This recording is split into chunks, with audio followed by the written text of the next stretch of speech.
COVID highlighted anything is how fragile we were as a society. All those institutions which we'd taken for granted suddenly became really quite untrustworthy and unstable. To remind parents it was their job, not the government's, to make health decisions for their kids. Another thing to realise that there's a lack of protectors. If I was to leave this planet early and leave my daughter and my fiance behind, who would I leave them with? The old way of doing it doesn't fit, and the new way that's been presented to us as being we created a project called the Family Farms, and that was an opportunity for everyday families to co-own a large-scale, beautiful, productive, regenerative farm. Blokes who just can't activate that warrior within to protect women, children. The only time you're seeing them really get excited is when they're nose deep in a bag on a weekend. If you can't rise for kids, you're not going to be able to rise. The main reason people shut up and didn't create conversations, speak their truth, because that's where that whole creative process and manhood and this modern version starts with that. Being able to rest your head at night, knowing that you stood up for something, to hear it from my partner is the most rewarding thing. I think the fear of loss, particularly financial loss, seems to be this kind of valid excuse that people grab onto, and I challenge that entirely.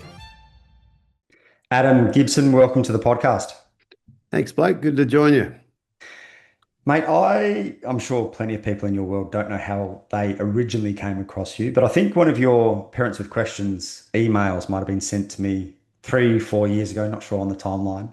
And ever since then, it's just been kind of in the background and very aligned with your message, which I'm looking forward to unpacking today in more detail. But for those that don't know about you and the work that you do, give them a 60 to 90 second spiel of who you are and what's got you to where you are today.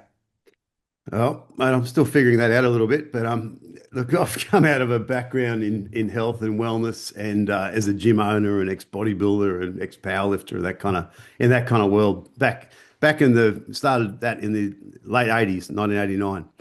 So I go back a long time in that, and I have spent a long time after sort of nearly 20 years in that space as a business coach and entrepreneur in the natural wellness space. So I'd coached. We used to joke I was kind of like the Anthony Robbins of naturopaths for a long time in Australia, and so I spent a long time coaching, people who were healing in, naturopaths, chiros, integrative doctors, acupuncturists, etc. All those sort of people who are doing good work for others but weren't looking after themselves, I guess financially and their business and lifestyle wasn't matching up to what they were putting out. So I spent a lot of time in that space, and in more recent years, sort of, I decided I was going to move into regenerative agriculture as a focus because I believe in the food system. I saw the food system as being very fundamental to obviously health and wellness and everything that was, everything that was coming undone around that in modern society in the Western world was really coming down to food across the board. And I saw this through my clients I was working with in health. Their clients kept coming back to their food system and their environment was toxic. So as I was launching into that space and created a new company and brought on business partners and did all that work to get something going, this little disruption called COVID hit. And and very quickly I was suspicious of the narrative, and I thought this is a load of nonsense. And I could see through it pretty quickly, as a lot of us could. But I wasn't affected.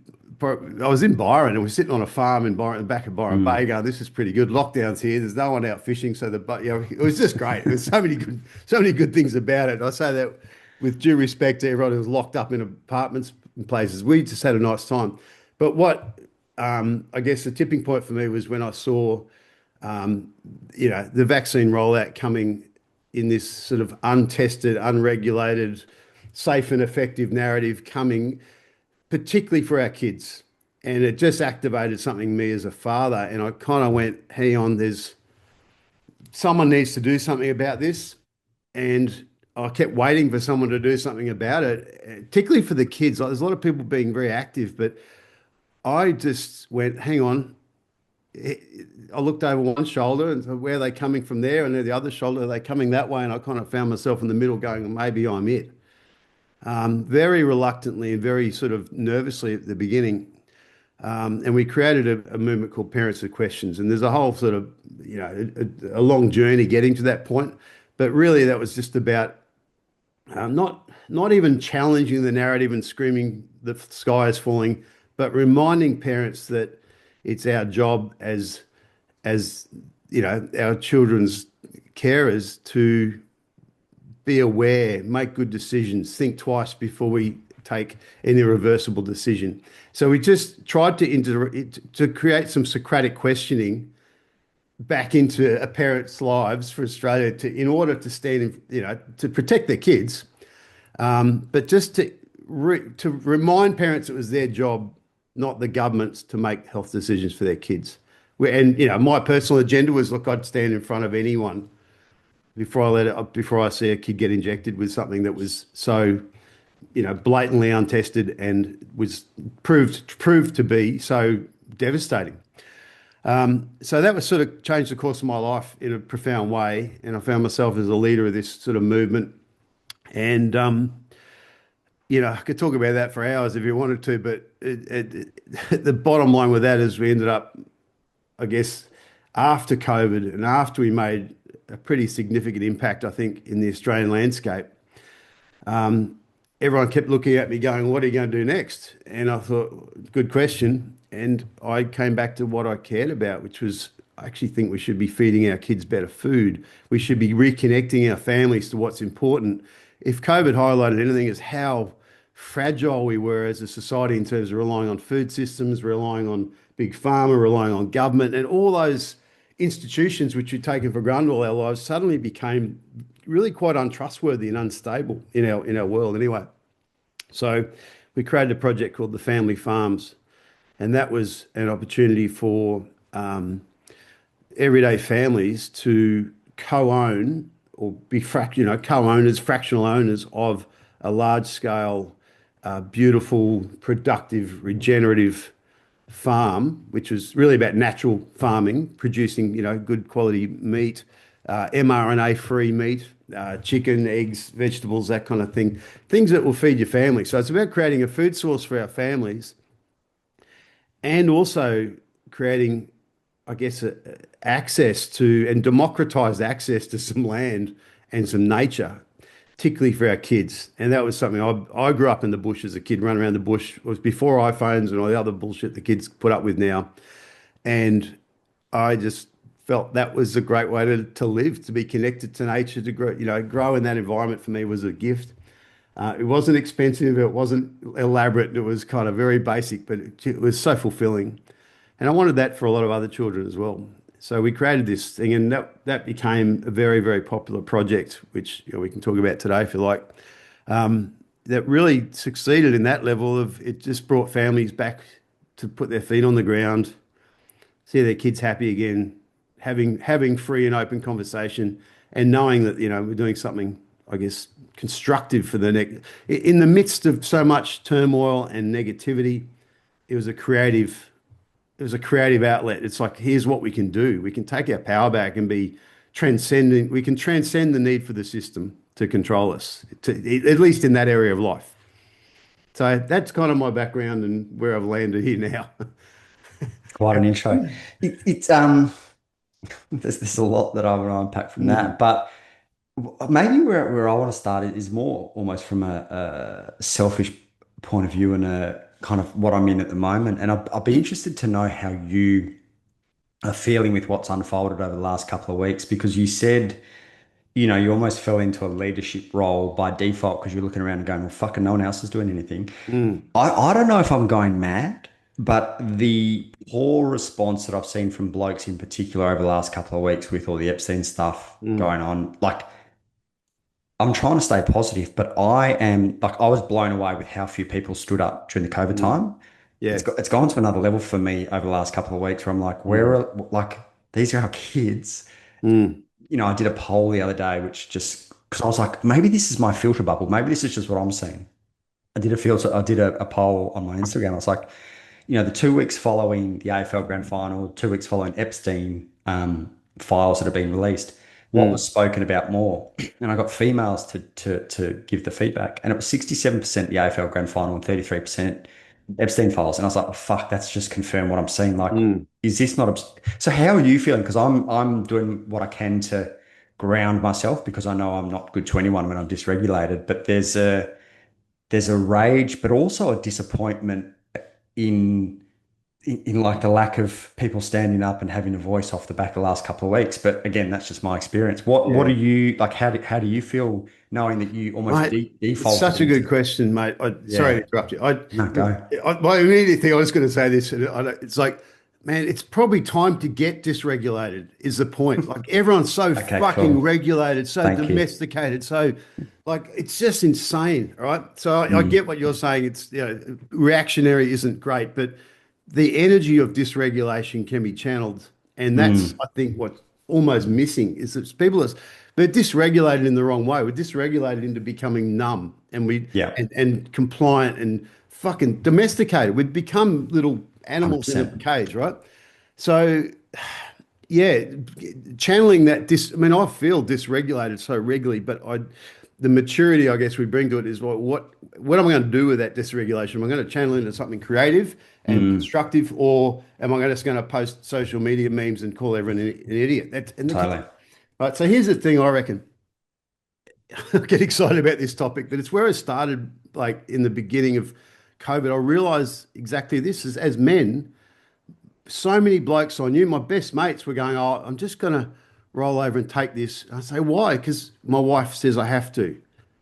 And I was like, "What are you going to let them do?" And do you believe in it? No. Are you going to let you? Oh, I just was staggered, right? Anyway, in the midst of all this sort of, the first rally I ever went to was actually I was speaking at it. I've never been to one. I've never been at a protest and never been active involved. And someone said, "Here, come and have a speak on stage." And I'm like, "Oh, I just don't want to do this." Mm. I said, "Look," I spoke to the men in the audience, about 5 or 6 thousand people down in Ballina. I said, "Guys, I want to speak to the men with about 10 other women, and there's no other men. I was the only guy." And I said, "You need to see that there's a lot of chicks here, and there's just me in the middle of it, right?" I said, "We need to do something different here. And if you're like me, guys, when I see what's coming for our kids and what's going on, I just want to swing punches. I want to go out and fight. Show me who to fight, and I'll go and fight them, and like that's my instinct. And all that kind of stuff, as most of us did. And that response, however, isn't appropriate in this instance. Like, it wasn't going to achieve anything by punching someone. I thought, what can we do different? And that's where I kind of felt like as men, we're not prepared. We're conditioned to be Rambo, but we need to become, I don't know, Mandela. We need to become Mm. leaders. We need to become a new version of ourselves needs to emerge to meet the threat that is current, if you like. And Mm. that's where I think we struggle as men, because we go like, well, show me who to hit. There's no one to hit. Like, I Mm. didn't fight it back. So in that regard, I become it's easy to get shut down. It's easy to numb ourselves out. It goes, nothing I can do. I'll go back to work, watch the footy. And the reality is there is things we can do. It just doesn't look as comfortable as what we've been grown up to believe it should. It's not as Mm. obvious, and it needs a bit more maturity. It needs a bit more self-awareness. It does need regulation at that expression point, and it Mm. needs to be measured in its effectiveness, not in its rage. So that's where being effective in the world. What's the point? So I know that's making sense, but my feeling is like as men, we need to grow up and become protectors of our children in a different way to how we've been trained. And that was like a rebirth for a lot of men.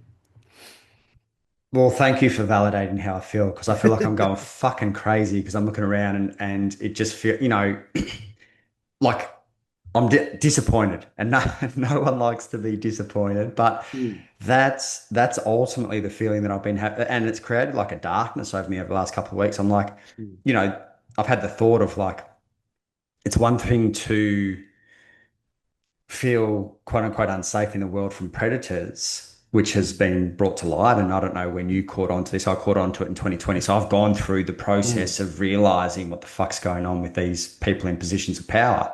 But it's mm, also another thing to realize that there's a lack of protectors. So, you're looking at the predators going, they're unsafe, but you're also looking at the lack of protectors and going, well, fuck, there's not actually that many safe men around, and the thought that I haven't been able to get out of my head for the last 2 weeks is, if I was to leave this planet early and leave my daughter and my fiance behind, who would I leave them with? And it's not a comfortable thought to have of their safety in the arms and support and of other men. So Mm. yeah, it's my daughter's only 10-month old, so it's kind of different for me now during as opposed to the COVID era when she wasn't around. But it goes to another level where I'm like, fuck, like the docile domesticated doormats that we call blokes who just can't access or activate that warrior within to protect women, children,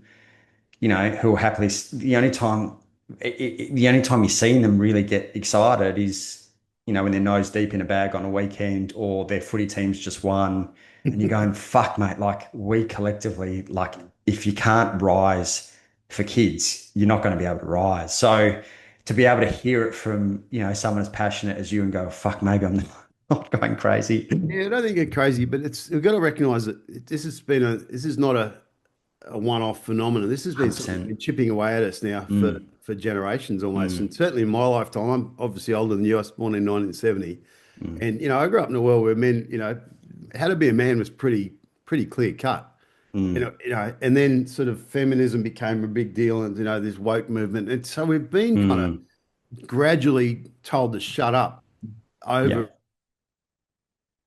over and over and again. And to look, a lot of men, to be in defense of them, they're out there doing, they're sacrificing their own well-being, going to work, doing a job they might not Mm, like. They're doing, they're valiant in so many ways. There's so many men out there who are so passionately protective of their kids, but they're doing it in a way, the only way that's sort of been offered to them. So there is this, and again, so I try not to be too critical of it, other than I get it, but I also mm, recognize that the option is to recreate. There's a new version of it required. There's a new version of how we need to turn up as men. I think now required. And I'm not claiming ownership of that, or that I've got the answer to it by any means. I fail every day as a man, as a father, as a husband. mm. But I do know that the old way of doing it doesn't fit, and the new way that's been presented to us of being a fucking pussy whip little girl doesn't work either, clearly, and 100%. just rolling over to everything doesn't, all we do is lose respect from the people we love the most by doing that, let's be honest. Yeah. But there is a new version, and I was reading something about Joseph Campbell last night. He talked about, when there's a great schism in society, you can't go back because that's no longer relevant, and going Mm, forward from a schism creates more schism. So the only mm. path forward, the only sort of way through a schism is rebirth. And that really makes sense to me. And I've talked, I 100%. think, in other podcasts is about, or my version of this, I think, is how do we express ourselves in the world in this new version, this new manhood. And it's not just manhood, it's all of us.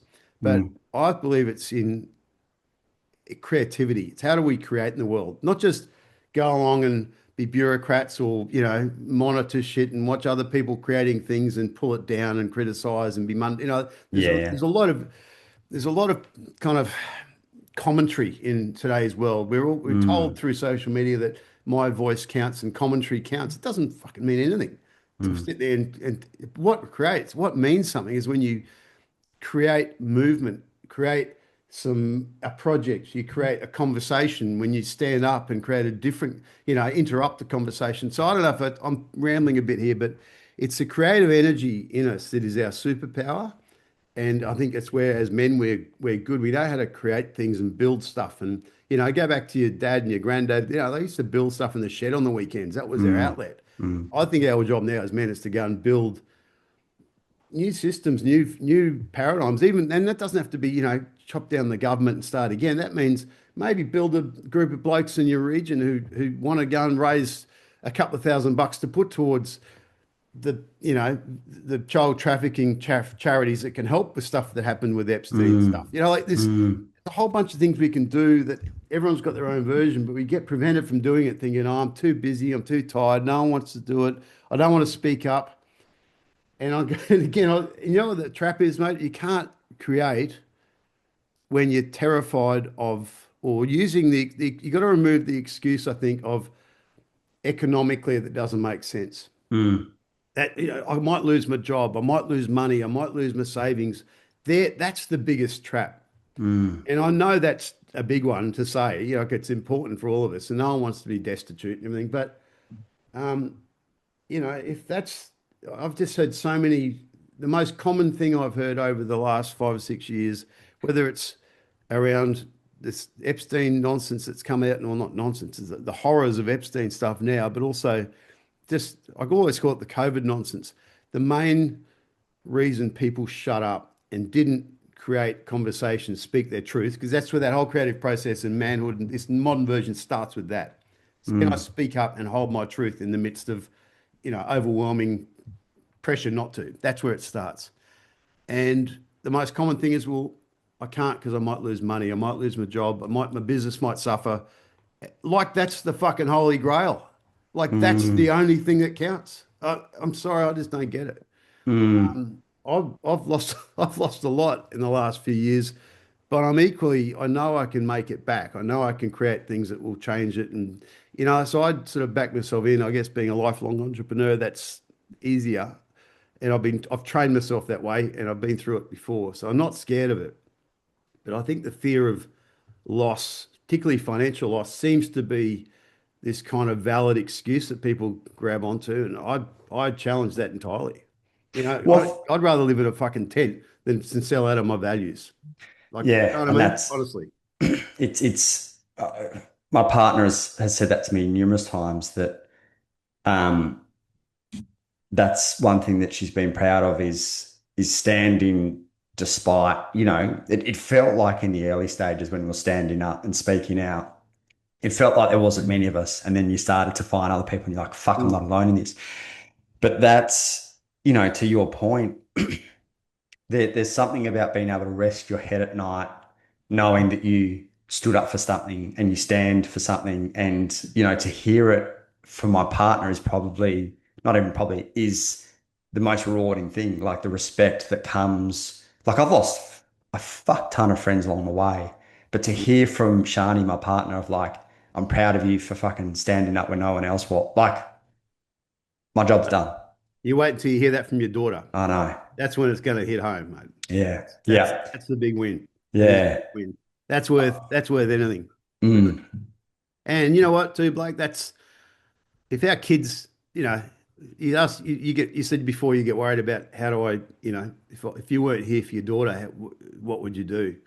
And I know your girl's too young for this yet, but if we can model this behavior, Mm. our kids take it on, and that is a legacy. Like you don't have to tell them be brave, stand up, Just do it. look after yourself in the world. They get it. They Yeah. watch it. It's inherent in them, and Mm. I've seen that in my kids. For all the losses and all the hardship and all the like it's put more grey hair on my head than I can tell you in the last few years. But I hear my kids feed that back to me every now and then in their own way, and Mm. I'm like, oh, that's my win. That's Yeah. they're not going to get, they're going to have a solid foundation to move forward from, and that's I think the biggest gift we need to give our kids, and the biggest, the big shoulders to stand on is that. That's our Yeah. job as, especially as dads, mate. We got to give I always, that story of standing on the shoulders of giants. We're the Mm. giants our kids stand upon. Mm. Yeah. I don't know how you feel, but it it makes me emotional. The thought, like, obviously, Frankie's only 10 months. Your kids are much older, but to be able to be proud of standing, even if you have to stand alone, that, fuck, mate, there's something about that. And to your point earlier, talking about the economic loss for so many people.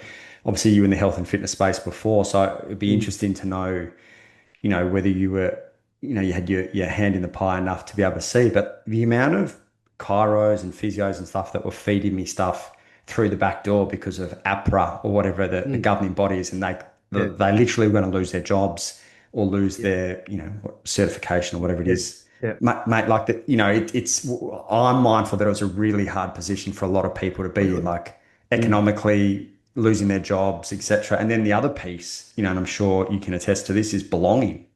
Like, Mm. if you not only do you lose your job for a lot of people, but Yeah. you lose community. Some people's family were turning on them. My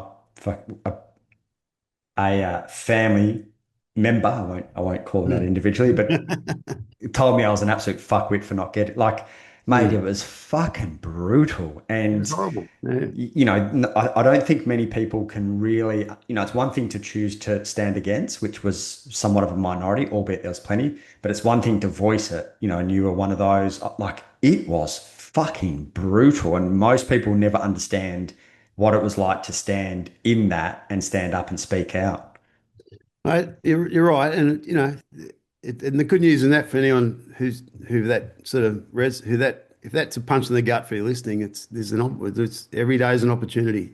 Mm, It's not about what you didn't do; it's about what you can do moving forward. mm, This is, we're at a time where all of us need to embrace this now. mm, If it didn't happen the first time, here we are again. Here's another opportunity to stand up and be a bit different, have your mm, voice. And it does. Look, it's crazy, but you're right. It's just having that speak up the voice. mm. I, as you're saying that, I've got a very good mate, and I say his name, Dan Hansen. He's a dentist who is from the Northern Rivers. People might have seen on stage during this time, and he spoke up. He says, I'm not endorsing this. I'm not going along with this narrative." And he spoke up. Very strong man in himself, and he got disregistered and lost or deregistered, whatever it is. Lost his income for quite a few years. Really struggled. Lost his business. His life fell down around him, but he stood strong. Mm. And now he's re-registered. They've invited him back, and it's all kind of back on track, and his integrity is intact. By the same Yeah. token, I've met a number of pharmacists and doctors who have said to me, quietly, they're like, "Oh yeah, I didn't agree with it either, but I just kept quiet, and I managed to avoid it myself. I had to let my patients get it. I couldn't say anything to them, and I'm like, how the fuck do you sleep at night? Mm. Literally, I do not understand that at all. And I think when you've let people suffer horrendous injuries to this thing, or maybe they're all fine, but I know that, at least some of them have had some pretty nasty repercussions from this thing that you knew wasn't right, yet you let it go through. And I'm like, Mm. I'm still I'm with Dan on that. Doesn't matter what I understand, but that's our trap, I think, now in the modern world, is we can justify all this stuff going, oh well, I don't want to lose my job, I don't want to lose my security. Stuff that. Mm. Stuff that. That's the trap. And maybe security is a good thing to lose, because the more security you have, the more less freedom you have sometimes. Mm.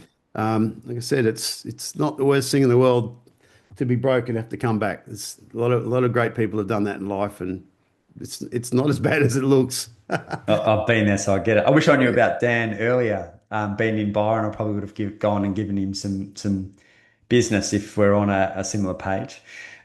So give me, I guess, an insight into what Parents with Questions is as it stands at the moment. Obviously, you guys came together with a single question Yeah, around COVID and the um, well-being of your kids. But yeah. what does it look like now? And one of the things you spoke about is family farms, which I am fascinated in. And I know I Mm. need to move quickly to get a farm, and whether that's in some kind of collab dynamic, I'm still kind of working out. But what does Parents with Questions look like now, having evolved and come through the COVID era? Yeah. Mate, it's a good question, and I grapple with that a lot. And where I came, look, I'll say this up front. I only want to put anything. I don't do any social media with it.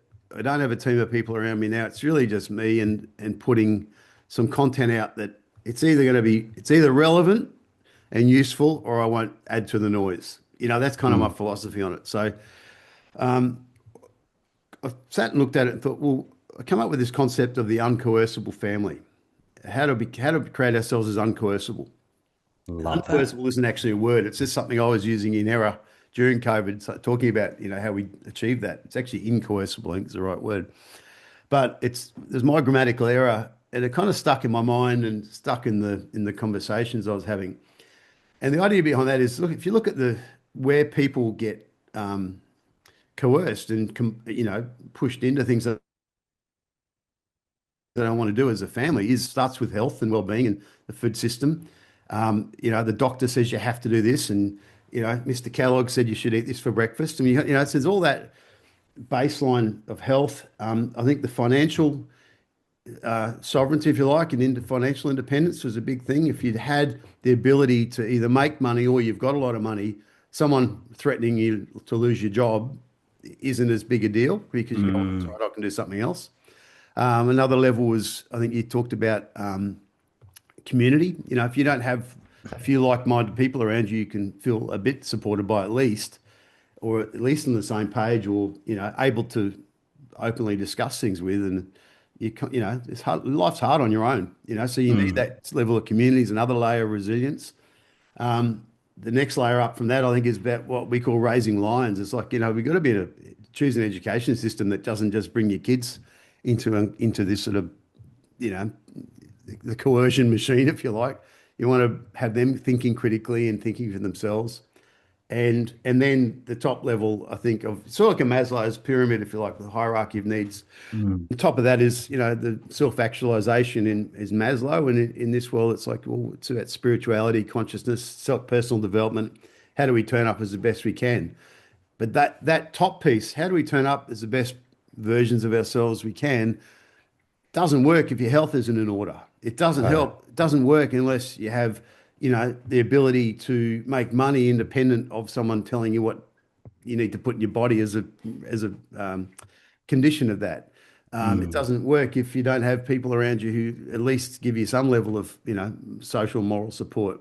So there's putting those layers in. That's what I figured. Well, it's time to prepare ourselves now as families in Australia. We know that some other version of this is coming, whether it's another virus or whatever they put at us, but we need to have a different level of resilience. I think, mm, if anything, COVID caught us all in the back foot going, holy shit, we didn't realize how vulnerable we were and mm, so let's build back now in a way that, put some preparation in place. And a lot of what we've been doing on the Parents to Questions podcast is, yeah, we talk a bit about vaccines, but it's not really about that now. It's about, well, how do we, raise strong independent thinkers? How do we put ourselves in a better financial position so we're not depending on jobs? How do we create better natural health outcomes for ourselves to uncouple from, you know, largely from the need from the big pharma model? How do we become happier, healthier, more grounded, more?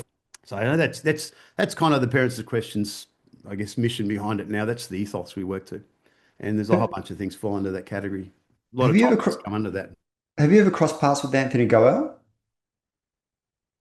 He I see the chiropractor up our way. yeah. See the chiropractor? Yeah, I have. I do know him. Yeah. Yeah.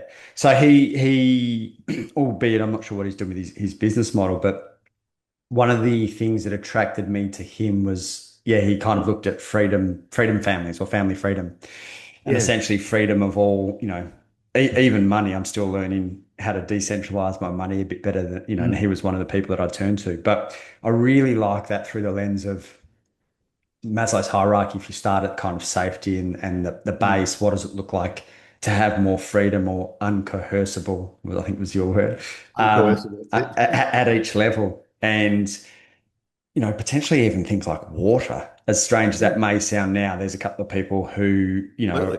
are of the thought that who knows what could happen to the kind of water system down the track. So what does that look like for you on a personal level, and what does that look like through freedom, through Parents of Question? So, are you producing your own food, or do you have really good align with butchers, or like Mm. what does that look like all the way up for you from financial to family to food, you know, in terms of being a sovereign family? Well, mate, I'm not claiming sovereign as a name as a term anymore. I get where you're going, but I think it's just been a bit tainted now by some of the Fair call. yeah. But anyway, look, it's yeah. Look, I've for many years. This is not new to me. I mentioned, I've got an interest in farming and food, and Mm, I've always been interested in coming out of bodybuilding, and I was in the nutrition world and always been interested in natural health. So there's always mm, that as my go-to is sort of natural alternatives, supplements, psychosomatic causes of health and ill health, whatever. That's my go-to. Mm, Um, Practically, you took mentioned water. You know, went to spend a lot of time and effort to buy a property in Northern Rivers with water on it, with capacity. We had some sheep and some goats and bloody, you know, all sorts of veggies growing and fruit mm, trees. And so self-sufficiency is a great idea. It's a bloody hard thing to achieve, I can say from experience. Incredibly mm. hard to achieve. But, having fresh food, fresh air, fresh, I don't know what the word is, but, no Wi-Fi, no EMF or low EMF in clean water, as you say, clean, fresh water that doesn't have full of chemicals. Those things are really hard to achieve now, crazily enough. But Mhm. we've managed to sort of get a good version of that happening around us. Uh, um, Self-sufficiency is partly doing that on your own is tough. That's where I think we need to talk about communities and how do we do it collectively. But I mentioned before, like as a lifelong entrepreneur, for me financially, you know, I found myself in a position during COVID. I didn't have to sweat too much on the money, and that gave me a lot of freedom to speak up. It did give me that baseline. I could go out and challenge the narrative because it wasn't controlling me. So that's developing entrepreneurial skills has been always been a number one thing. We did a homeschool collective. We created, in the midst of all this, we created, a couple of different versions of homeschools turned up. We ended up helping co-create our own. And so my wife was mainly involved with that. Got a beautiful little bush school sort of arrangement and had the kids in there, which was great. That was a real gift. And we came out of a Steiner system to start with, but then going into this old bush school sort of unschooling almost. That was an experiment which I could talk about at length, but it was really successful in a lot of fundamental ways. It was particularly in terms of the So kids' happiness. I might get you to stick on that because, like, again, from a personal point of view, Yeah, Shani, my partner, mentioned Bush School literally last week and yeah, potentially looking at Frankie starting with 1 day a week. yeah. Um, I think I heard you say co-op. So did you co-op? Did you create a homeschool? Because again, that's probably the thing that we're interested in. Whether it's Yeah, 6 to 10 families, you get a teacher. Like, walk me through that's what worked exactly. and what worked Yeah, and what didn't that with that was that. effectively the model. And I'm not, this is again, my wife and some of the other parents were taking the lead on this and Mm, hosted it. They really took the lead. So I'm not claiming credit here at all, just to be clear. But yeah, it was basically, we got a bunch of families together with a similar value set and said, look, let's go and let's find one of the guys volunteered his land, his mm, farm to run it on and coast it on, which is around the amazing. corner. We set up a couple of geodesic domes and a bush compost dunny, and sat down by the creek. And we employed a beautiful lady who was, I think, or is half Aboriginal, half French, Mm, with an amazing. I wasn't even a teacher, but just a really beautiful young soul. Late 20s, just very, very wise young lady who hosted and sort of held the space for the kids. And it wasn't 2 or 3 days a week, 3, 4 days a week. Typically, it changed a bit. We tried with larger numbers, smaller numbers. It was pretty fluent, and it's a great model. It's expensive to do. That was probably the downside. It was hard. You have to pay to do it. It mm, costs you money to do it. It costs time and effort. That shouldn't Time and effort. I think we've all got if we turn Netflix off, but money certainly it costs. yeah. And look, What are you looking at? Just for because again, I saw a model yesterday. A mate sent it to me. He was looking at 10 families, $10,000 each. You'd pay someone 100,000, which I think would be a pretty good salary. yeah, And again, I'm interested in your thoughts. When I do my morning walk in Ewingsdale, mm, I used to cross paths every morning with a guy called Simon who was, he got kind of booted from the system. He actually got booted from a school that you and I were talking about. I know Simon. Yeah. Yeah, So I'd walk past him and Harry, his dog, every morning. yeah, he's a And nice bloke. Yeah, mate, great guy. And I think he goes up to Kurabel and looks after, 6 or 7 families. yeah. But um, from what he said, he's like, mate, you probably only need like 3 to 4 hours a day. I think that's what he worked with. But what was the model that you guys worked with? How many hours a That's days? yeah. How many? Yeah. Well, by the way, Simon, I won't say his surname, obviously. I don't know him well, but just on that, he's a gentle, sort of really, very kind of soft, gentle man with just really agreeable, great with young kids. Man, that man has got a backbone of iron because he stood up against everything and like he was one of these guys that stood up and said, no, I'm not doing Yeah. this.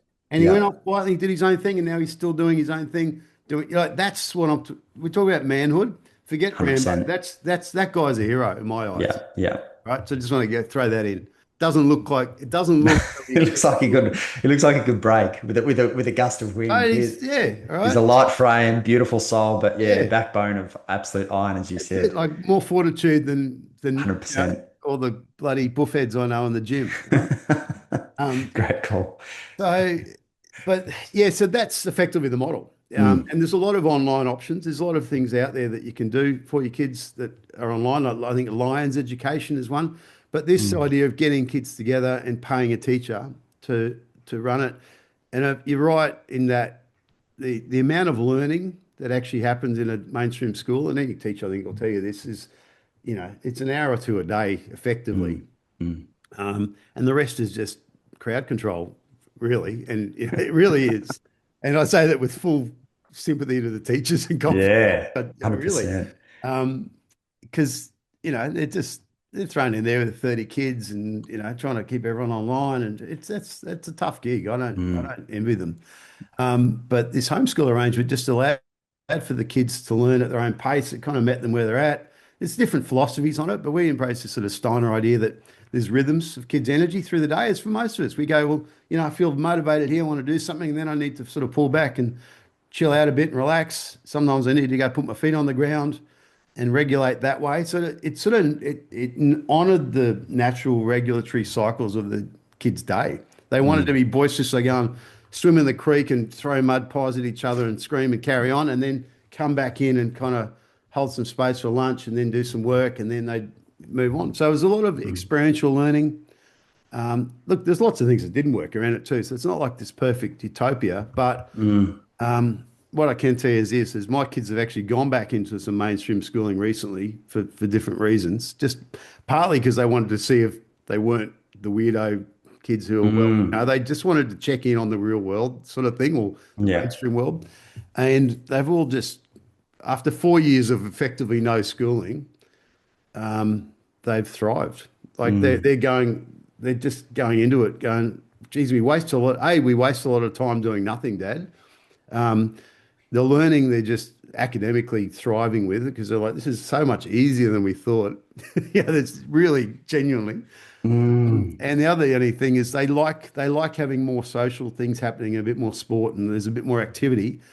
So the hard thing in homeschooling, I think, is you need to be able to create those things on top of the education. Mm. Like if you want a kid to do netball, or soccer, or drama, or violin, they're kind of extra out of pockets or the extra effort. So Mm. there's all that to layer on top.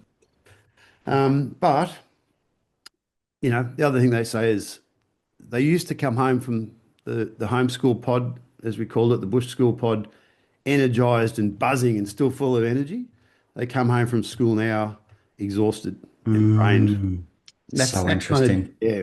So yeah, again, there's pros and cons of both, but I think having at least at the very least, I think whether you're mainstream school or not, I think for parents the hardest or the easiest thing is to just defer it all to the teachers and go, oh, they're at school, they get looked after, it's not up to me anymore.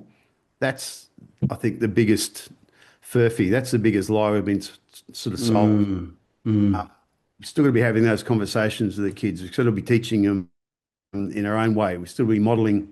We want to model at home the behaviour we want to see them, and the ethoses and the morals and the values, and it's not the education. It's let's make sure it starts at home. School's an extra. That's kind of probably something we can all adopt. Is there anything that you were really intentional about knowing that, I guess we'll call it mainstream for this sake, albeit Steiner probably sits somewhere in between, far from mainstream. But is there anything that you really wanted to ingrain in the kids before they went back into the kind of school system in terms of, whether it's values or, their own critical thinking of what they're being taught or how they're being taught, etc.? Is there anything that you really like, okay, I know what these guys are, how these guys go about things with Mm. school. I really want these kids to ingrain this so they can create a level of, separation with the Look, system. yeah, good question. I guess I just told them not to. I think they kind of got it, but they've lived with me for the last 4 or 5 years. They kind of figure they couldn't They help worked it but out. avoid it, right? Yeah. But I just I've always encouraged them to, if they, like if you're going to be there, turn up and give it your best. Mm, If you're going to play that game, then play it to your utmost. mm, But equally, if the game doesn't feel right, or it's something that's serving you and you don't feel good about it, honor that, and we'll talk about it. And you don't have to stay there. You're not mm, stuck at school because you have to be at school. You're going to that school now because you choose to be there.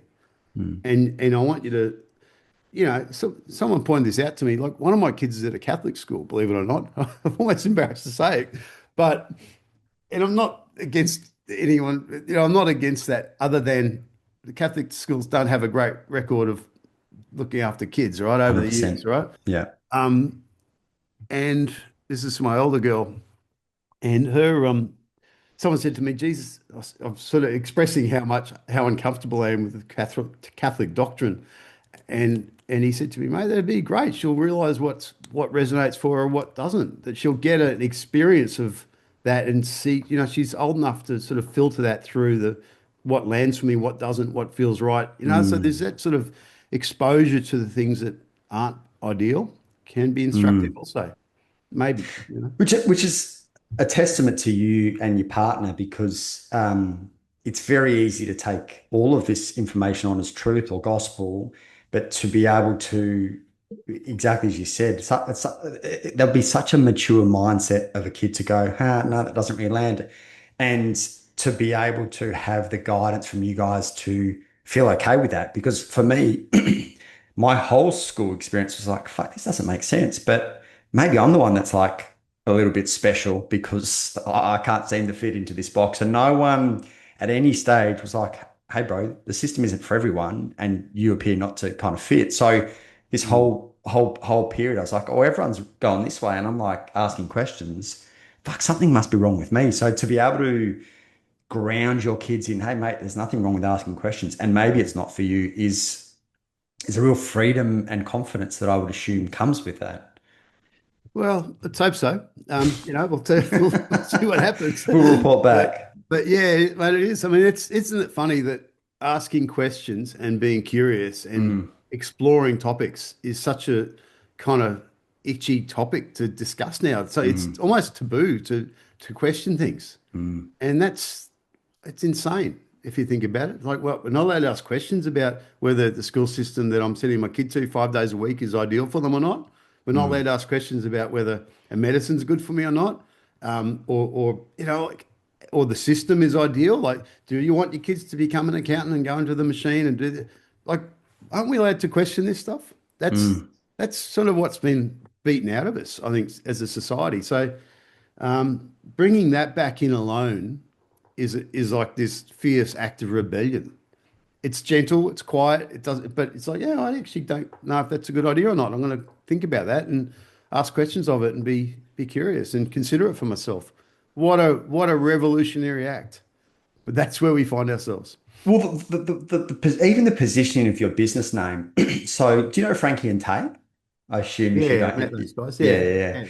So, I remember Tay's quite a fiery character, and she was obviously very loud during the COVID era. And then there was almost like a repositioning of her brand of like instead of fighting back and Mm, hard and loud and everything, which each their own. I was probably a little bit loud, but it moved into almost like your position of like, hey, do what you want, just ask questions. So there's a mm. real, even in the name of your business, Parents with Questions, there's a real grounded, hey, do what you want, but we're just asking questions. Do you know what I mean? Like it's instead of like this Absolutely. real like arguing, fighting, which Mm. is deep within us. It's a very grounded positioning I saw in terms of both you and where Tay almost Yeah. repositioned herself to. Mate, it comes back to what I said earlier, like that idea that look, I come back to that idea when I was talking about being on stage in Ballina. excuse me, and being as a man wanting to fight and rage against the world. Mm, And I just realized that wasn't working. And I mm, heard Robert Kennedy Jr. say it early on mm, in one quote. He said, the way to disrupt a narrative isn't by challenging it, it's by questioning it, mm, by introducing curiosity. That disrupts the norm. I think it's words. Anyway, he and I realized that was our way forward. And so mm. parents are questions, by the way, it's not a business. It costs me money. It doesn't make me money. But um, I think that was the key. Um, is that fighting felt good to me, to my ego as a man. Mm, Questioning and being patient and actually being genuinely curious and asking questions that helped the other person sort of see things from a different perspective. That was a constructive conversation. And that for me was enormously challenging to do personally. Aw- awesome, Right? because that's exactly where I'm at. Yeah. I know Yeah. how much smarter I would be if I was really grounded in like it's my work as a coach is to be curious and to ask better Mm, questions, to elicit better responses, and to have mm. people like whether it's the fire or the rage or the like whatever it is that comes through me, it would be a lot smarter by me to just ask better questions and propose But here's, curiosity. yeah, of course, but here's the thing, right? Even you sit someone in front of you, and that time you got to remember every conversation we had with another parent at Mm, that time was like it quite literally could be life or death for their kids. Like mm, that's how I saw it at the time, and I still do. I know that sounds dramatic, but the fact was, kids were being harmed, and kids have died from that mm, vaccine. All right, mm, that's the hard reality, and we knew that was coming. One of the first kids in that trial was a little girl in America who's still on a feeding tube in a wheelchair because she was part of that initial trial for the Pfizer vaccine. mm. Maddie DeGarry, I think her name was is. So it's heartbreaking what was happening to those kids. And that this is the point. And I probably tried to express this over and over again, but you're sitting down with another parent, all you want to do is fucking headbutt them for being so ignorant about something, right? Like literally, like that. I'm That's like, me, mate. Oh, you're speaking to the converted.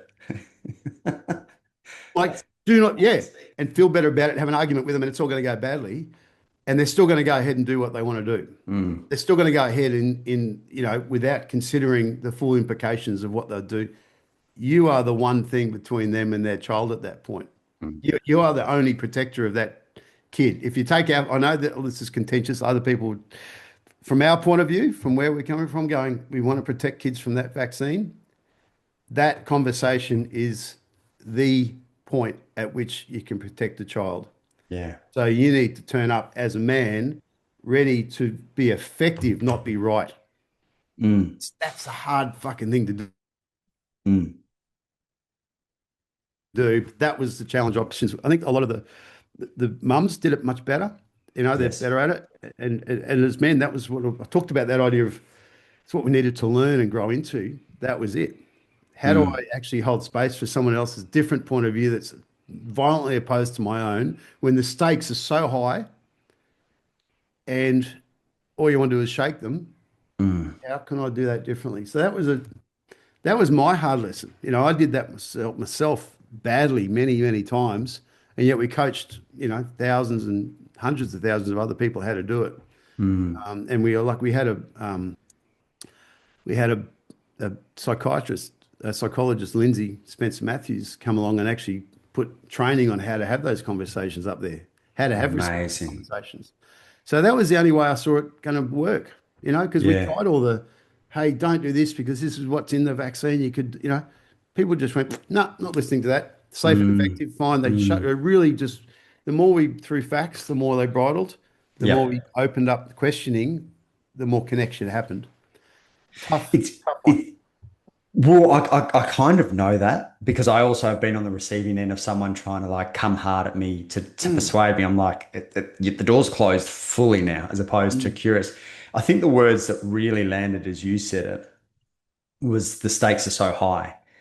It almost for me, and I don't know if this was your experience, it's almost like I don't have time to like curiously open the Mm, door. If it wasn't exactly as you say it, and in my eyes, life or death, I'd be like, oh, we've got time. We can build rapport mm, here. Like, I actually need to headbutt you right now to try to get this point across because we don't have time. So I think what you said lands exactly for me. It's this is life or death. The mm, stakes are high. If it was just like, oh, I think you should drink full cream milk and you're on skim. Hey, we can curiously open this mm, conversation over the next few months. There's no risk really in the big scheme of things. Yes, you might, but like your language spoke to the urgency that I had in my body and mm. therefore the wrong approach that I essentially took. Mate, we all took it, so don't feel bad. But it's just, and I'm saying, I keep saying, I did it. I alienated many people along the way. I've still got a lot of people I wish I had better conversations with at the time. The closer we are to them, and the more we love them, the harder it is. I found Yeah. Well, it's the people you love the most. You're most oh, passionate. dude. I mean, that's one of my biggest regrets, and it sounds like potentially yours is not my stand on the COVID era, but my approach. And I spoke to Mark Groves. I don't know if you know who he is. Create the Love.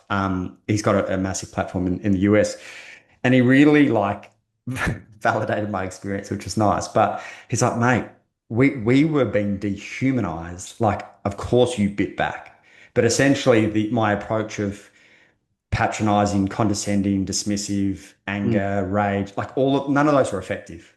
mm, None of those were effective. And all mm, I had to do really, and I'm guessing you kind of resonate with this, I just had to speak freely from my experience, my beliefs, and not demonize anyone else's. But it was because I felt like I was under attack, and not even I felt like I was we under were. attack, We're that I under, fucking that I bit back instead of just grounding myself and going, hey, mate. this We're is living in a world. You got to remember this in our defence. I mean, they were building bloody concentration camps for mm, people. Like it was horrendous. We're yeah, second-class citizens. We yeah. absolutely were being demonized beyond measure. And that I think there's two parts of that. Is it's still, we all clearly carry some trauma from that. You got to recognize Mm, that that's still in all of us. mm. It certainly isn't me, and it sounds Yeah, like in you. 100%. Yeah. But equally, the people that did that, at some level, I would imagine are feeling some level of shame. I do wonder how they feel because I'm not waiting I'm not waiting for any apologies or anything like that. But whether it's shame and they're swept under the carpet, whether there's still a level of denial, like when you treat humans like you and I, like second Mm, class, like dehumanizing us, at some point do you go, oh, fuck, I probably didn't approach that the right way. Like, I'm interested in, so many people that I started coaching during that era came into my communities because they were outed from their mm, communities. And they are very, I felt like I wasn't just speaking for me. I wasn't just speaking for Shani, my partner. I was speaking for, I wasn't just speaking for the chiros and osteos who couldn't say anything because APRA was going to cancel mm, I was speaking for a whole bunch of people who either felt like they couldn't speak up, were scared to, like, and it was almost like there was people behind me, just standing behind me, and I was taking mm. arrows for these people that were heartbroken with how they were treated. But similar for them, I'm like, no one's apologized, and not that they're waiting, but like Mm. the way you treated people was unbelievable, and I don't blame them, like they were just part of the system, but. I do wonder what people think, now that the dust has kind of settled a little bit and potentially they've come out of that psyop. Like, d- you know, Well, honestly, I think you said it at the beginning of this conversation, is that, yeah, there's some people who have seemed to have woken up to it, but for the most part, I think, shame is a pretty powerful totally. point. It's just above the energy of death almost, and it's Mm, like, it's more convenient to, it's not more effective, it's more convenient, it feels, I think, to deny it and suppress it. mm, And mm, but what that also does is it suppresses or in those people, if you're suppressing shame and then the Epstein files arise and you see this big thing happen in the world, you can't have any agency in that. You can't suddenly break out. Like it's mm, it's it's what's there's a continuity there. I think this, the next thing breaks and let's just suppress it further, give up further, retreat further. That seems to be the reaction from a lot of people.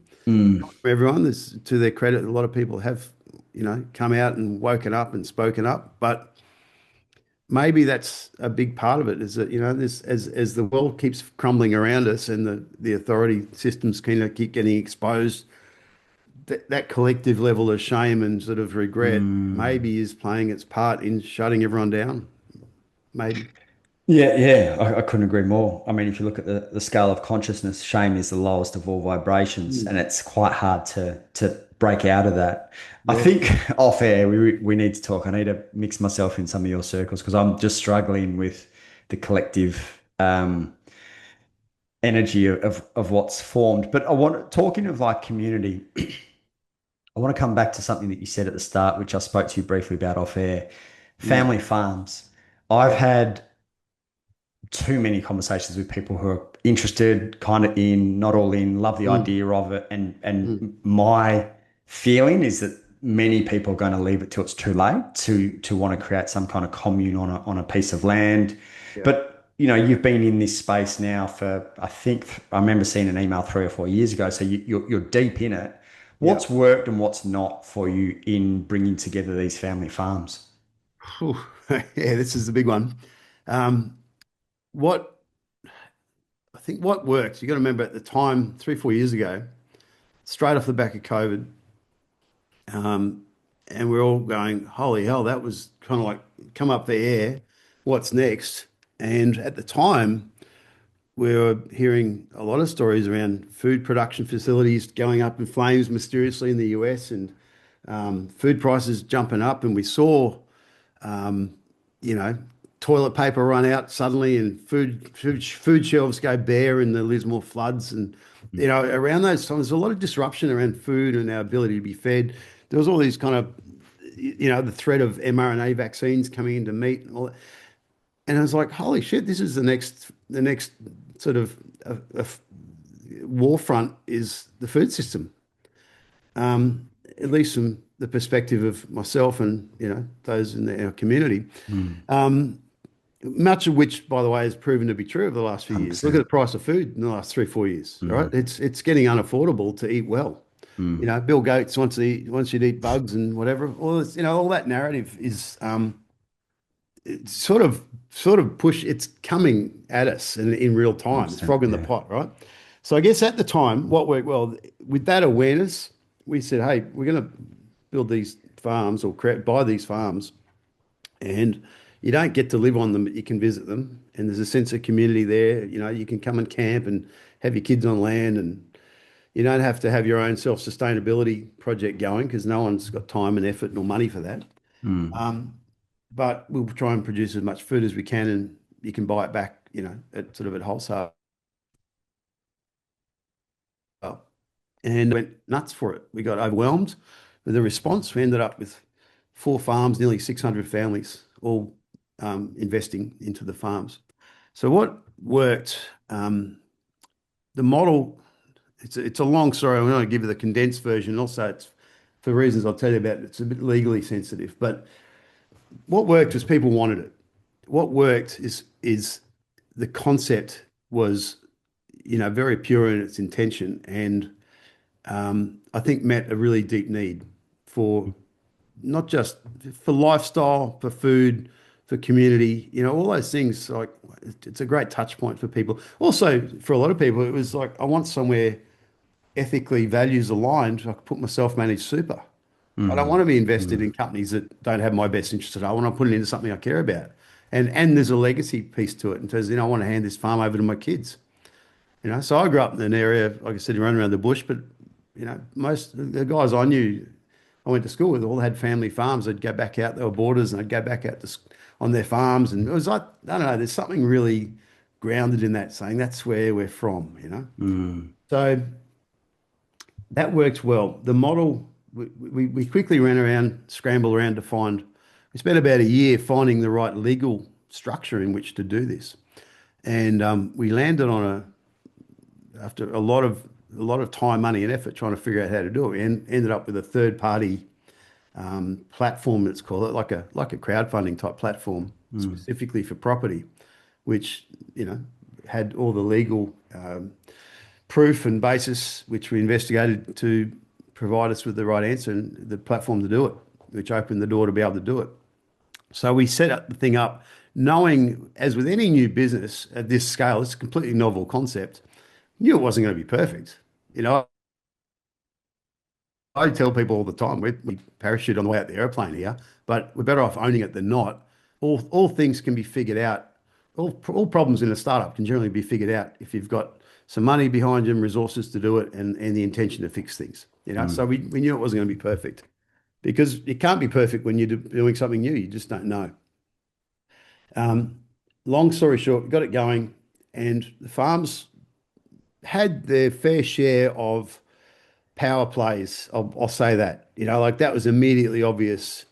Every time we had this model whereby there was a few people, direct or community led, so I wasn't allowed to lead them legally. I had to take arm's length step back from them. But Why is that? Or I don't know if you can talk about it, but why uh, is just it's just the practicalities of this structure, the legal structure we inherited through this third party platform, mm, stipulated pretty clearly that I wasn't supposed to be in charge of them and manage them. They were supposed to be owned and managed by their owners, by the communities. in case there's a conflict of interest or It's purely from a what category of investment they fell under. gotcha. More about regulation more so than practice. Okay, cool. All right. So a lot of it was just simply regulatory stuff. Mm, So we got it set up, and so there's committees and directors in charge of being responsible for these things who are volunteers, but everyone had a say. Very bad model to have because suddenly the tail's wagging the dog, and we found that as soon as the director made a decision which was based on a whole piece of information, someone disagreed with it just from an emotional point of view, there was an uproar. So mm, people were sitting in the wings going, I don't agree with that. And they're kind of making judgment calls while the directors are responsible. And it put a lot of pressure on those in charge to the extent that, we had a lot of turnover of directors and people who were prepared to take the hit and steward these things forward. I mm, was one of them early on, and then we kind of, there was a succession of people on all the farms, all trying to steward forward, but the turnover of directors was pretty high. mm, So that was one issue, but that's fixable. That was fixable, and we could do that was about the structure, and we went about creating new legal structures and revising the legal structure so that it was more manageable. And that was fixable. But that was probably the biggest sort of the irony is the concept's there, but that legal regulatory structure was preventing it kind of moving in the way it probably mm, could have moved quicker.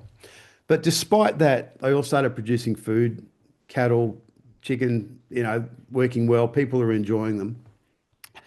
And they continue to, except for one thing that's happened, which we just didn't anticipate. And that was up at the Sunshine Coast farm, the Camboon farm, where we basically had someone there who attracted a small following and decided to sort of collapse the scrum, if you like, if you want to use rugby mm, term, and mm, used the farm's money to attack itself legally and destroy everyone's investment, including their own, mm, kind of in a way that I still can't explain, probably in the way that you and I can't sit here and really understand a suicide bomber's intention or their mm, mindset. That doesn't make sense in our world.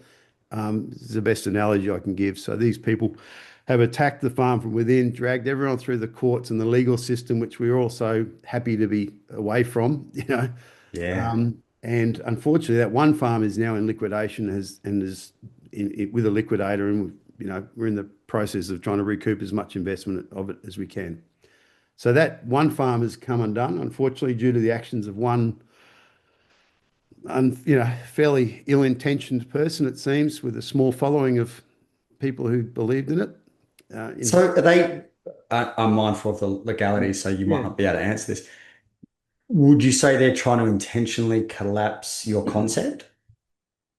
That's the only. That's you can only. I can't. You can only really judge people by their actions at the end of the day. Mm, The tree shall be mm, known by its fruit, and that yep. certainly appears to be the case. There's no other way to describe it. And we were outsmarted. When I say we, I said myself and Brian, who was my partner in setting these things up. we were pushing back, and the directors were kind of making commercial legal decisions to try and preserve the farm and step back in and make sure it worked and preserve the asset for everyone. Mm. And we didn't anticipate that they were genuinely ready to destroy their own investment to achieve their outcome of killing the thing off.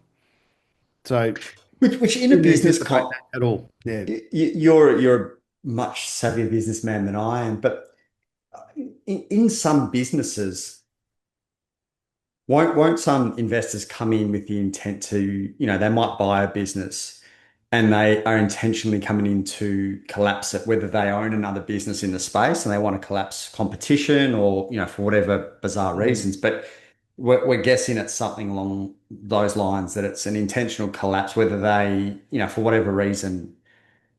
And I'm not even sure. Mate, I've kept this is something we've struggled with for so long. This question, Yeah. and I guess, and it's tricky because we're trying to navigate legal complexities and Yeah, of fight a course. legal fight with trying to anticipate people's next move. I can't tell you, mate. Honestly, I Yeah. don't think there was any commercial interest in it other than some people would rather sink. They'd rather be captain of the boat they can sink rather than be a Mm, crew on a boat that works.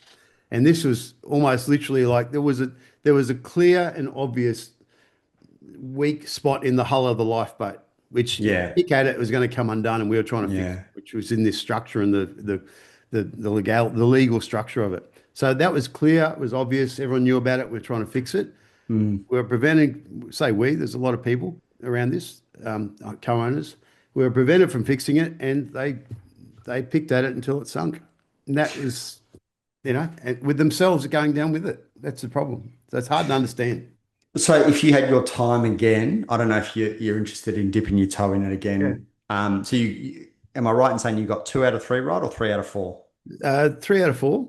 Yep. Yeah. Would you go in again, and what would you do differently? Obviously, there's a legality that sunk this one that you Yeah. guys would potentially look to do Yeah. differently. But is there anything else you would look to do differently? Honestly, very simple. Like, and look, I knew again. I'll come back to this. We knew they weren't going to be perfect getting started Of because course, any yeah. new business. But so there's a lot of retrospective learnings, which is there's a lot of things little things. But the big one is this: is that it's ultimately the regulatory restrictions that created the perfect environment for the problem to exist. Mm, So if those things weren't there, and you in a normal company where you go, "Look, these people are in charge of their shareholders," and that it would be far easier to manage. So in a more commercially mainstream or regular environment, you'd go, yeah, it's easy to manage. All I'd do different, honestly, would be two things, and one would be have a structure that is clear and easy to manage and that's number one, because it really all keeps coming back to that. And again, I was pointing out that was a third party who provided that. yeah. All right. But secondly, we had a no dickhead policy on the way in. So anyone who was really That's difficult that's a good or, one. or, or looked problematic or demanding or entitled, and there was plenty. We knocked a lot of people back. But it, and people say to me now, someone emailed the other day, I said, oh, you should have enforced the no dickhead policy. And I said, mate, no dickheads are relatively easy to deal with, Mm, but terrorists aren't. yeah. So what we needed was an ejector seat clause. We needed Mm, something to be able to boot people out should they prove to be, a threat to it. So that's the hard one. Is any kind of community project, don't anyone who's doing anything that has this sort of higher intention, I think the more potential it has to be effective, the more likely you are to attract heat like this. And this was heat. 100%. I expected to get heat from above. Like I thought we'd get Mm, people seeing this as a threat to the system in some level. But it came from within, and it came from, I think, just overinflated egos and maybe some sort of narcissistic sort of impulse. mm, People, just because this is a big lesson I found, just because they all disagree on a vaccine, not taking a vaccine, doesn't mean they're all going to agree on everything else. totally. Yeah. That's a big one. It's a really big one. And there's a possibility, there's a very real possibility that snakes might find their way in. Do you know what I mean? Like, Completely. Yeah. especially if you're trying to create a level of freedom away from the system or a system. Mm. If people catch wind of it and maybe they are connected to, people in higher places that, they might try to snake, that's the reality of us trying to break free of, many of these things. If people catch on to what we're trying to do, yes, there's a good chance that they could come up after us and find a A way in. lot of people said to me along the way, this person or these people must be, you know, double agents or something. They're there Connected. as bad actors. And I'm like, Yeah. come on. I'm like, no, that doesn't, say that would explain everything. That's the only Mm, explanation that would actually make sense when you look at the outcome. So anyway, it's been a very challenging chapter for me personally because I could have walked away from it and let it sort itself out one way or the other, but I didn't, and threw all my personal money resources back into it, sort of out of, I wasn't, yeah, I didn't have to walk back in and compelled to, and I felt I didn't want to see one farm suffer and the others, follow suit. I just really wanted to step in. I've never been on the hook. I mean, people go, oh, it's because you had some sort of liability on me. I didn't at all and haven't. These things, I could have sat back and watched it happen, but I didn't. I stepped in, and it's cost me a lot, not just in terms of money, but also in terms of certainly emotional toll, but 100%. also the biggest cost. And this is where I think, you know, people who have got a great intention who get knocked out of the game because what it's done is take us the farm project out of it hasn't gone anywhere for 3 years because we've been fighting Mm, fires. mm, It takes that momentum that was there and mm, diverts it into, bullshit and negativity. So it took that. I felt personally like, man, this is great. Let's go and build these things so everywhere we go, these families can have access to good quality food and farms. Every family deserves that. mm, I said long before COVID, I want to see every child in Australia eating healthy, fresh, organic, quality, nutrient dense food every meal, every day for every meal, because mm. that's a birthright, surely, not a frigging privilege Totally. if you can afford it or not. In other words, I felt like that was the greatest shame to see something diverted. So it temporarily knocked me out of the game. Whether it does long term, we'll see. But that's the great shame behind it. It could have been a lot of other families benefiting from it. And I fully own that it wasn't without its flaws and it's not perfect, as I said. But I'm very proud of it, of what we did Mm, and what we achieved. And the farms themselves are just beautiful, like absolutely magnificent land. And I think for a lot of people, especially at Canberra, the biggest sort of regret for them is that their children won't inherit that land now. mm, Honestly, that's what it was about. It was about being in service to our kids.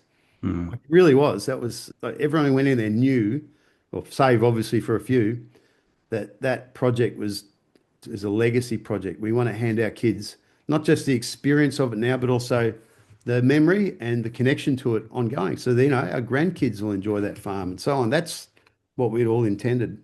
mm. Would That you go again? with what I know now and what I understand about it, and I'm well, I'm the right bloke to do it now. I can tell Mm, you that. And mm, whether or not there's an appetite for it in our audience, that remains to be seen. So with reservations, yes, I'd love to see this continue. I'd love to see it continue on a really large scale and become a mm, institutional type, something everyone has access to. But it's up to whether people want it or not. We certainly know that legally we know how to do it. We know how to structure it. We know not what to do. We know what we can do well. So maybe, maybe. Mate, I know 5 families that are ready to go if you guys decide. So I'll have to keep in touch with your emails and see if you open that door again. Yeah, I mean, I know a lot of families that have been talking about it in different ways. Whether everyone moves on there or, as you say, buy. land for Mm. the reason of food, good quality food, etc. So there's a couple of different models to play with, but ultimately you've now got the reps and the runs on the board to know what works and what doesn't, and that would bring a lot of people, a level of safety in a process like this. Yeah.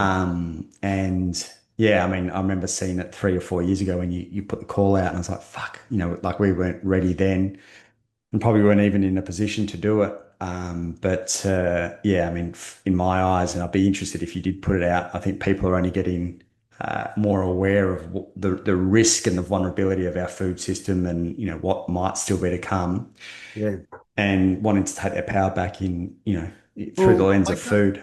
don't underestimate the power of five families getting together to do something together. Yeah, Because in a lot of ways, like what we did it with, 100 to 200 families. yeah, Right? That is a cat herding exercise on a grand scale. Trust me. Right? That is true, like true. you got no idea the amount of work Yeah, and effort that goes into getting all those people. We had to move all those families to the point of going, yes, we're in or not mm, on a particular day, right? There's 200 individual financial situations, self-managed super rollovers, all that stuff's going on mm, in order to sign off on a farm that had my name on the contract because we had to secure it. And if they mm. didn't move with it, I'm stuck with a, $5 to $10 million debt I couldn't Yeah, afford. So that, yeah, that was, but what I'm getting at is five families can get together and go, hey, let's do something together. And it can be a whole mm, lot simpler. yeah, It yeah.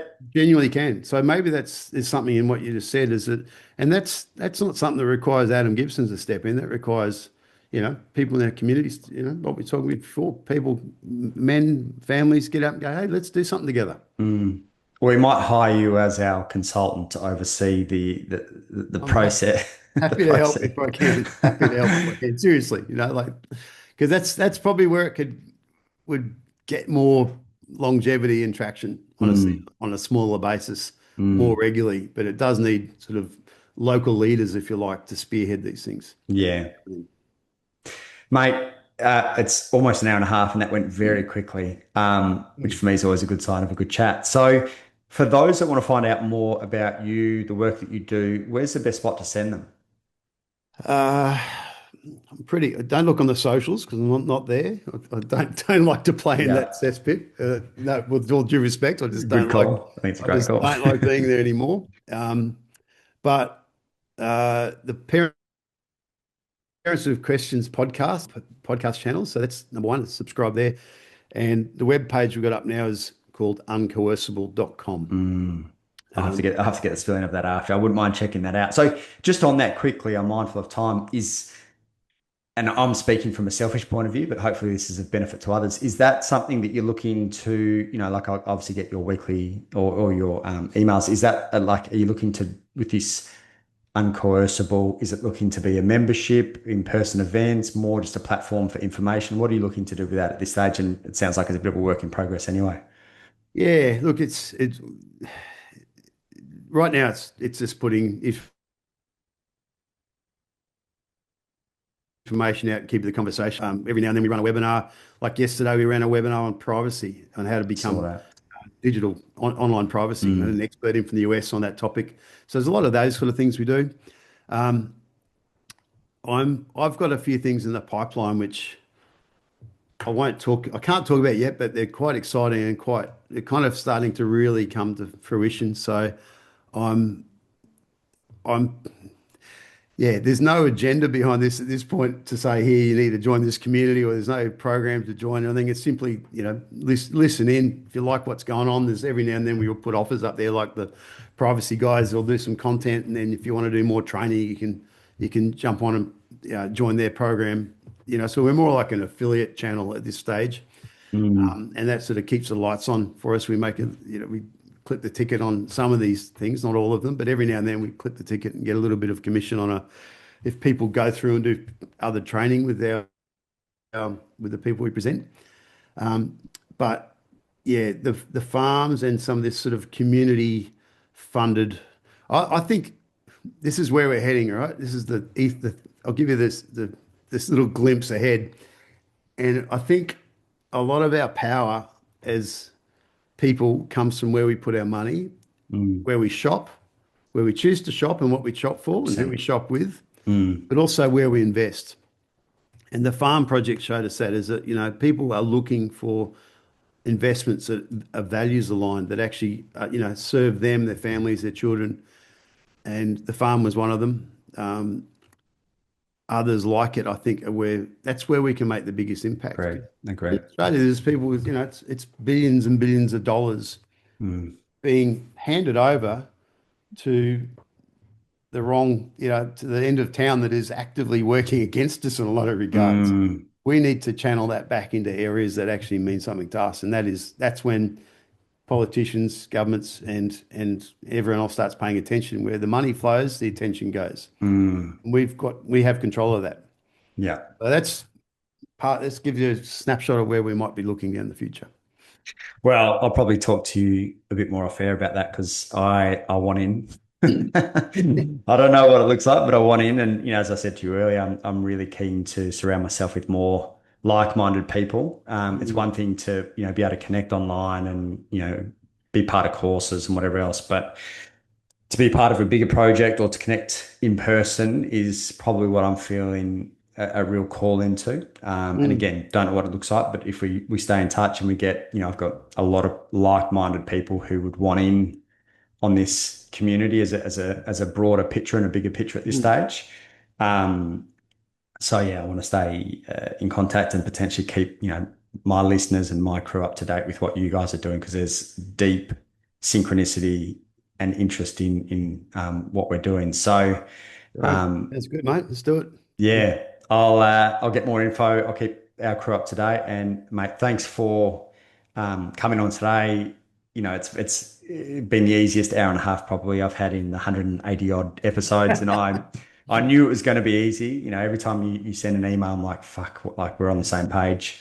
And again, if we kind of zoom back to at the start, just thanks for being a voice in a time where the people that have been leading this world have been caught out, maybe Mm, 6 or 7 or fucking hundreds of years too late. But it's a beautiful opportunity for us to reassess what we really, you know, stand for and who the real leaders are. And you did it through one of the most challenging periods probably in history. mm. And you helped a lot of people find a new way and a new path during that period, and you continue to do that. So thanks for leading in the way that you do and getting your message out. I appreciate it. Thanks, Blake. I think, and I just wanted to say, I know we keep going over time here, but it's really important to extend that out to everyone. Anyone in your audience here, and yourself included. Every conversation that was uncomfortable, every time we spoke your truth, every time we stood up for another family in a time when we knew it wasn't going to be popular. Everyone who's done that in our community, everyone who put a flyer in a letterbox, that's hero stuff. That's a big thing to do in a world that is set up entirely to discourage you from doing it. So it's small revolutionary acts of courage and non-compliance and uncoercibility. Just I think that inspires me a lot to know how many people are out there, despite how overwhelming it seems to the opposite of that. There is a lot of Mm, people out there who just really care deeply about quiet, consistent, courageous ways, like our mate Simon, who we talked about earlier. Little acts like that, which are massive in their impact. They're the heroes. They're mm. never going to get a podcast platform. They never have a big mouth like me about it, but they're doing it, and that's what's made a difference. So credit to all of us in that regard for standing up against the machine. Beautiful. Thanks for coming on again, brother. Thanks, mate.